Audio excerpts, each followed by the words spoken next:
Thanks for tuning in. Today we're at Hugh Taylor Birch State Park here down in Broward County, Florida. It's literally right next to the beach. Another one of my favorite places to skate. The video isn't so much about where I'm skating. This is more about these crazy ass wheels that for the first time ever have I used banded wheels or racing wheels, however you want to label them. They are Rollerblade Hydrogen Pro X Firm 125 millimeters. I've only been rolling on them for about 6 days. So I use my skates to commute to work and other random places because I don't have a vehicle right now. But the first impression was, damn, these things are fast. It reminds me of a time when I was skating back in one of the other parks that I hang out at, and I can never understand why some skaters would pass me doing less effort, even though I felt in my mind I have the technique and the strength. How are they pulling away like this? And it never occurred to me that yes, racing wheels obviously are a thing. So after burning up my regular Rollerblade Hydrogens, literally down to like 50%, I think I overdid it there. I decided, you know what? Let me see what these racing wheels are about. So I got some Hydrogen Pros on my urban skates, and then on my speed skates I have the Bont Red Magic, which technically is still, both of these are still poured by MPC, so you can actually just say that they're MPC wheels branded for different skate manufacturers. I haven't even touched the Red Magics yet simply because I know what those will do, and expensive too. Probably the most expensive sets of wheels I've ever bought. So anytime I do a power slide, I kind of cringe just a little bit because I feel like I should be more gentle with these wheels for longevity, but it's like, hey, you know what? The whole reason we began skating to begin with is because it's fun. Don't limit how much fun you can have simply because it was needed maintenance. I was gonna have to replace the wheels anyway, so I figured I would do something different. Plus another thing is that I want to feel like I have my highest speed available to me.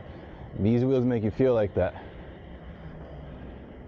They say it has a soft heart with a hard body, and that is probably the most accurate way they can describe it.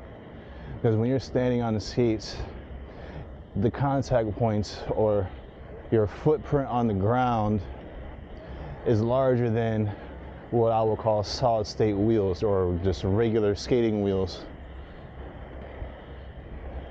So that's where the incredible grip comes from.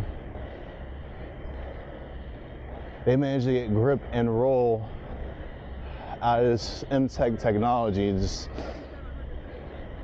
still kind of blows my mind a little bit how easily I can go fast versus using traditional skating wheels. Like, I'm pretty convinced that all I want to use is banded wheels. And with that being said, when I first installed the wheels, I had a bittersweet moment, because now it's like, not only do I have one of the fastest sets of wheels out right now, I also discovered that there are speed skating training wheels, literally poured by MPC. They're called TKO, and from my understanding, they are equally as good as the MPC product itself.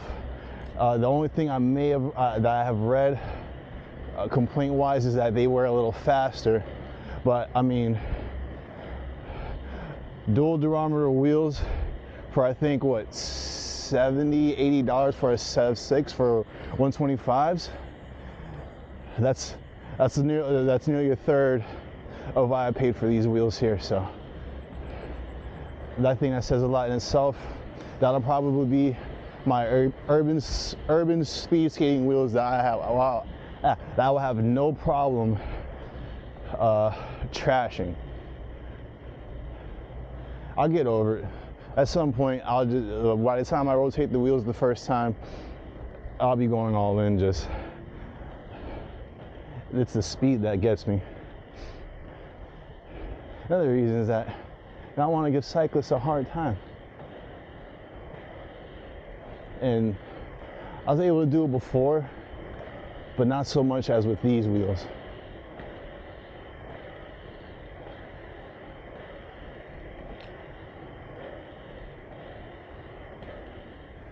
We have an unsuspecting guy on the bike right now. I don't think he hears me yet. Just keeping a steady pace. Going too fast and I might need a sudden stop for whatever reason. You always gotta make sure safety first.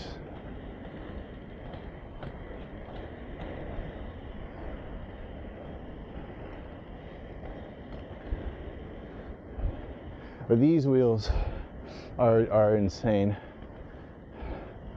Another thing about them is they're comfortable. Rolling through the city on some rough textures, it's almost like these things dynamically change shape, and instead of you feeling the bump, it's just a slight vibration. And again, it makes hard boot skates feel a bit more comfortable because the vibration dampening is happening inside the wheel. I'm also guessing that the hub probably gives some flex as well.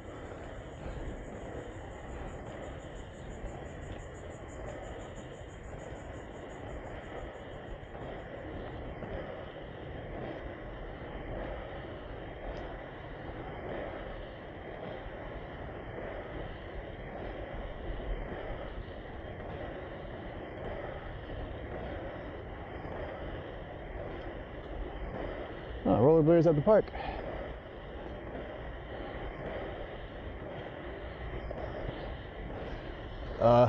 Another thing I'm doing different is I'm trying out a wired setup. Before I was using a very low budget Amazon microphone set. I still have it, but looking back on last couple of videos and the thing I could really do better on, I felt like it was a little hard to hear me at times, and that's simply because I think the frequency response kind of I don't know, like it's hard for me to really describe it. I sound a little muffled, and I want to clear that up. So I'm using a pop voice microphone wired. It actually will make your selfie stick lighter if you're also doing the same thing recording videos. It's not everyone's cup of tea to go wired. Most people prefer wireless for the convenience, hassle-free, tangle-free. That makes sense. So you got a car behind us. I'm telling them they can pass.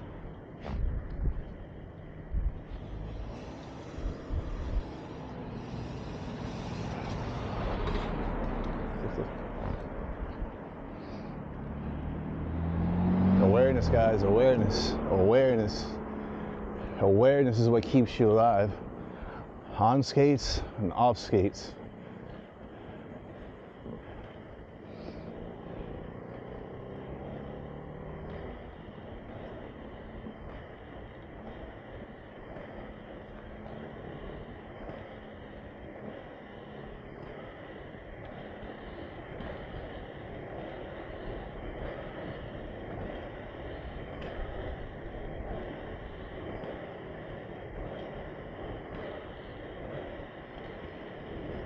I also have about maybe 15 pounds in my backpack.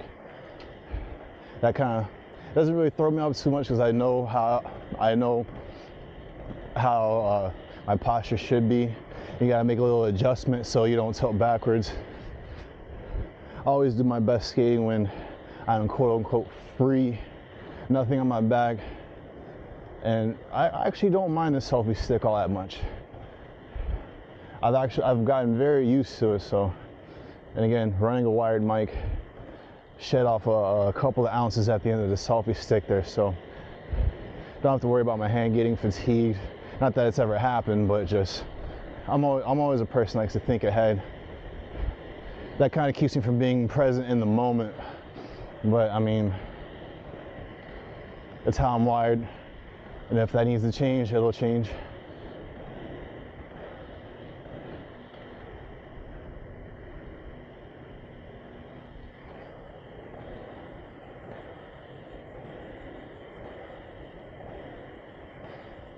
Another thing, when I first got on these wheels, I took my daughter to the skating rink, and me completely forgetting that regardless of what kind of wheel you have, when they're brand new, the first few power slides are extremely sticky. And then being that these wheels give a bigger footprint, these were extremely sticky. And the first time I tried it, without remembering that how it's not going to be an effective stopper at first, I almost catapulted out of my skates. Like literally, that would have been the funniest thing that happened on that skating rink night. And I sure would ask for the video to post it. But these wheels have crazy grip, insane grip.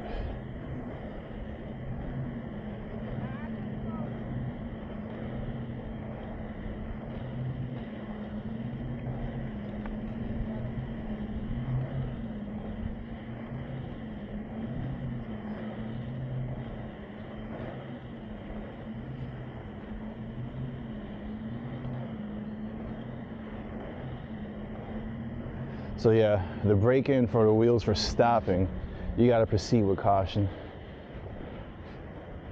You haven't been warned. But aside from that, despite how pricey they are, these are actually great for urban skating. The vibration dampening, the grip, wouldn't bring it out on any rainy days. I believe they make MPC makes storm surge wheels, which I've heard nothing but good praises. Also another expensive set of wheels, but according to the reviews, it is well worth every penny.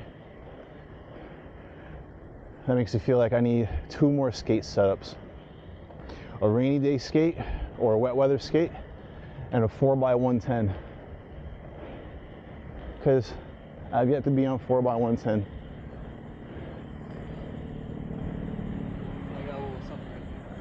But I could imagine it's everything I expected to be, which I believe is going to accelerate better than 125s, simply because you have the extra contact point, you have that extra bit of frame there for added stability,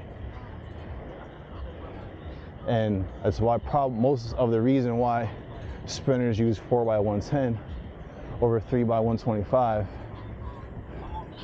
Smaller wheels need less inertia to keep going. So they'll take off faster. But as we all know, 125 gives more roll. Thanks. So, but I need that in my arsenal. I don't want to claim that I'm a speed skater and I don't have the best of both worlds. Which 3x125 is always my cup of tea. But 4x110 gotta get some love too. And also, from my understanding and from what I've seen online, you can do a way more profound double push on 4x110 versus 3x125. It's not impossible on the bigger wheels, but it definitely seems a lot easier to do. Because when I had my 3x110 skates, it was way easier because your center of gravity is lower, and thus you can get on those inside edges way easier with more control. You don't feel like your skate might slip from under you. But I think it was just because at the time I was using extremely cheap wheels, so I didn't have confidence on the edges like that. These wheels, however, you can get on the edge and feel like you're really not gonna slip. Like again, the grip is insane. Once these wheels are burnt up, I'm going to go to the training wheels.